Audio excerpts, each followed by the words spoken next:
हम लोग high school syllabus में आगे देखते हैं। यानी हम लोग का चैप्टर है रिफ्लेक्शन ऑफ लाइट। इसमें एक डेरिवेशन हम करा चुके हैं कॉनकेव मिरर के लिए। ये तुम लोग का दूसरा डेरिवेशन है। यानी हम लोग ध्यान देंगे मिरर फॉर्मूला में दूसरा जो कंडीशन होगा वो हो जाएगा फॉर कॉन्वेक्स मिरर के लिए। तो ये हम लोग का कोई कॉन्वेक्स मिरर दिया हुआ है M और N। ये कोई वस्तु जो दर्पण के ध्रुव से स्मॉल u डिस्टेंस पे रखा हुआ है। मान लेते हैं ये AB कोई हम लोग का वस्तु है।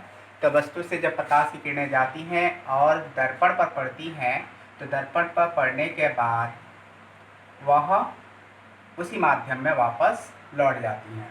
तो ये हम लोग ध्यान देंगे विशेष रूप से, क्योंकि हम लोग जानते हैं रिफ्लेक्शन ऑफ लाइट होता है क्या, प्रकाश की किरणें आती हैं किसी परावर्तक पृष्ठ पर पड़ती है तो उसी माध्यम में पुनः वापस लौट जाती है और इस क्रिया को हम लोग प्रकाश का परावर्तन कह के चलते हैं। तो इस स्थिति में जब प्रकाश की किरणें आती हैं दर्पण पर पड़ती हैं तो दर्पण से यह बाहर की ओर निकल जाती हैं, यानी किसी बिंदु से वह आती हुई प्रतीत होती है। ऐसा लग रहा है कि ये जो प्रकाश है ये दर्पण के फोकस से होकर आ रहा है।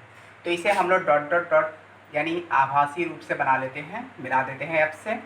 प्रकाश की किरणें यहाँ से निकलेंगी और सीधे वक्रता केंद्र को जाएगी। यानी ये हम लोग का हो जाएगा रूल ऑफ फॉर्मेशन इमेज। यानी देखा जाए तो हम लोग का ये जो हो जाएगा नियम हो जाएगा प्रतिबिंब के नियम से। तो हम लोग यहाँ से प्रकाश की किरणों को आभासी रूप से खींच सकते हैं। यानी प्रकाश की किरणें यहाँ से, ये तो वास्तविक होंगी लेकिन ये जो होगी आभासी हो जाएगी। तो मान लेते हैं ये हम लोग का वस्तु पिन है। प्रकाश की किरणें जाएंगी दर्पण पर टकराएंगी और सीधे फोकस को होकर चली जाएंगी। तो यहाँ से एक प्रकाश की किरण हम लोग सपोज करेंगे कि जो वक्रता केंद्र की ओर आ रही होगी और वापस लौट भी रही होगी। जैसे ये प्रकाश की किरणें जाती हैं और ये प्रकाश की किरणें आती हुई प्रतीत हो रही है तो ये एक दूसरे को प्रतिच्छेद कर देती है।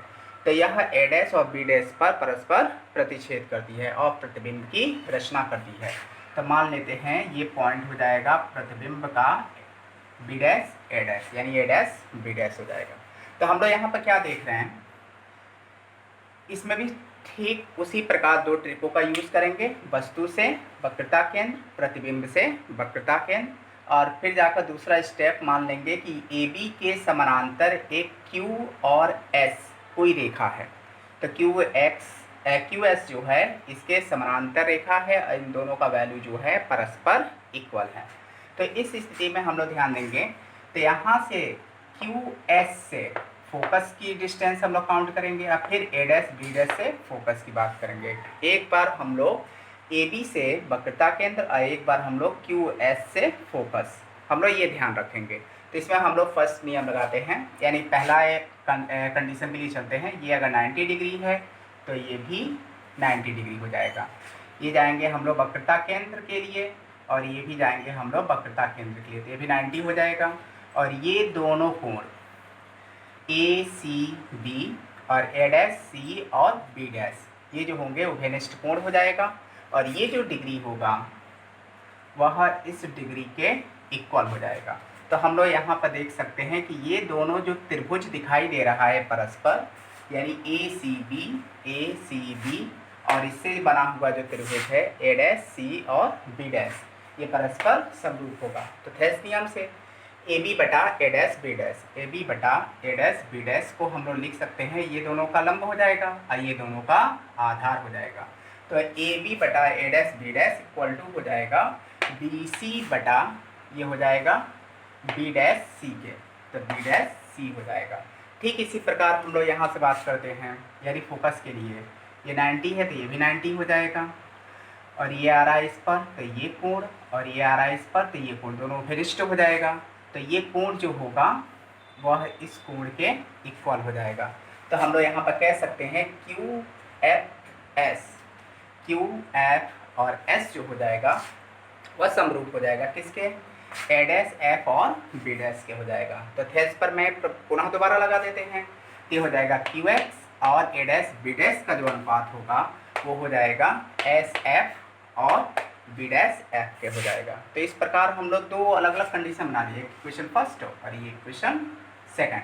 इसमें हमें ध्यान रखना है कि क्यूएस का जो डिस्टेंस है वो ए बी के इक्वल है।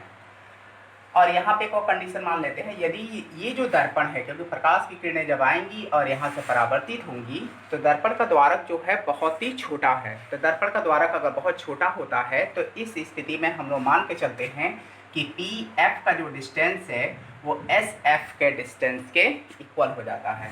तो हम लोग यहाँ पर लिख सकते हैं दर्पण का द्वारक अत्यंत सूक्ष्म है, तो एस एफ का वैल्यू जो होगा वह हो जाएगा पी एफ के इक्वल हो जाएगा। अब हम लोग कंडीशन देख लेते हैं। तो यहाँ पर हम लोग क्यू एस के स्थान पर रख सकते हैं A B, A dash B dash, और ये हो जाएगा एस एफ के स्थान पर पी एफ और बाई बी डैश एफ हो जाएगा। इसे इक्वेशन सेकंड कह लेते हैं और इसका वैल्यू समीकरण 1 में रख लेते हैं। तो ए बी बटा ए डैश बी डैश के स्थान पर हम लोग रख सकते हैं पी एफ, यानी ये वाला वैल्यू यहाँ पर रख सकते हैं, पी एफ बटा बी डैश एफ हो जाएगा, और ये है बी सी बटा बी डैश सी हो जाएगा। अब यहाँ पर पी एफ को हम लोग क्या देख सकते हैं, तो P से F का डिस्टेंस हम लोग माने हुए हैं स्मॉल f है, P से B डैश का डिस्टेंस जो है स्मॉल v है, और P से C का डिस्टेंस कैपिटल R है, और B से P का डिस्टेंस जो है हम लोग का U है।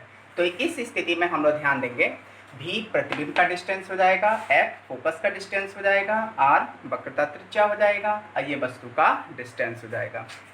तो इस स्थिति में PF को लिख सकते हैं हम लोग F, अब बी डैश एफ को क्या लिख सकते हैं, बी डैश एफ को हम लोग लिख सकते हैं P F minus P B dash हो जाएगा। तो बी एफ डैश को लिख सकते हैं P F minus B P B dash हो जाएगा। इसी प्रकार बी सी को क्या लिख सकते हैं, बी से सी का डिस्टेंस, तो B P plus P C लिख सकते हैं, तो B P plus P C हो जाएगा। अब बी डैश सी को क्या लिख सकते हैं, तो बी डैश सी को हम लोग P C minus P B dash लिख सकते हैं, तो P C minus P B dash ऐसा लिख सकते हैं। F ये लगा ही है, पी एफ का वैल्यू हो जाएगा F। इसमें ध्यान रखेंगे P से इधर के जितने डिस्टेंस होंगे सब पॉजिटिव होंगे, और P से इधर के जितने डिस्टेंस होंगे सब नेगेटिव हो जाएगा, क्योंकि हम लोग जानते हैं दर्पण ये रखा हुआ कहाँ पर है, तो देखा जाए निर्देशांक ज्यामिति में, यानी हम लोग निर्देशांक अक्षों पर देखेंगे तो मूल बिंदु पर रखा हुआ है।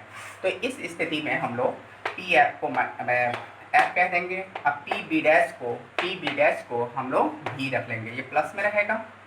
यहाँ पर देखा जाए तो बी पी का डिस्टेंस माइनस में है, इसलिए माइनस यू हो जाएगा, और पी सी का वैल्यू जो है पी से सी का डिस्टेंस कैपिटल आर हो जाएगा, और यहाँ पर पी सी का डिस्टेंस कैपिटल आर हो जाएगा, और ये हो जाएगा पी बी डैश का डिस्टेंस जो हो जाएगा स्मॉल भी हो जाएगा। तो इस प्रकार हम लोग यहाँ पर वैल्यू को रख सकते हैं।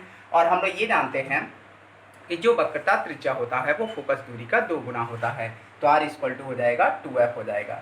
अब यहाँ पर हम लोग जहाँ जहाँ R दिख रहा है ये वैल्यू दोनों पर 2F रख लेंगे हम लोग, तो यहाँ पर ये हो जाएगा F बाई एफ माइनस भी, ये हो जाएगा minus you plus 2F by R की जगह पर 2F माइनस भी हो जाएगा। क्रॉस मल्टीप्लाई करा लेंगे इसका इससे और इसका इससे करा लेंगे, तो ये हो जाएगा 2F स्क्वायर, ये हो जाएगा माइनस एफ पी, और इसका इससे मल्टीप्लाई कराएंगे तो माइनस हो जाएगा एफ यू हो जाएगा, इसका इससे प्लस 2F स्क्वायर हो जाएगा, और इसका इससे मल्टीप्लाई होगा तो माइनस माइनस प्लस यू भी हो जाएगा, और इसका इससे मल्टीप्लाई कराएंगे तो माइनस 2F भी हो जाएगा।